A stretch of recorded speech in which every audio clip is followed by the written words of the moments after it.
Recipe start ಆಯ್ತು ವರಲಕ್ಷ್ಮಿ ಹಬ್ಬಕ್ಕೆ. ಈಗ ಖಾರದಲ್ಲಿ ಏನ್ ಮಾಡ್ಕೊಡ್ತೀರಾ? ಖಾರ ತಿಂಡಿ ಅಂದ್ರೇನೆ ನೆನಪಾಗೋದು ನಿಪ್ಪಟ್ಟು. ಗರಿಗರಿಯಾಗಿ ನಿಪ್ಪಟ್ಟು ಮಾಡ್ಕೊಡ್ತೀನಿ ಬನ್ರಿ.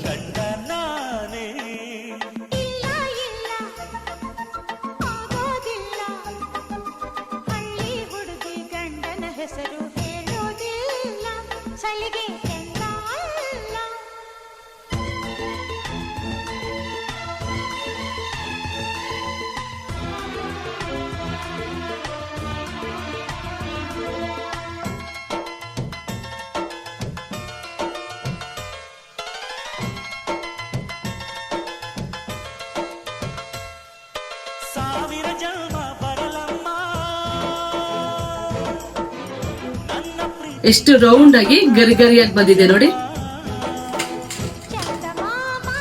ಹಬ್ಬಕ್ಕೆ ಯಾವ ತಿಂಡಿ ಬೇಕು ಅಂತ ಕಮೆಂಟ್ ಮಾಡಿ, ಅದನ್ನೇ ಮಾಡಿ ತೋರಿಸ್ತೀನಿ.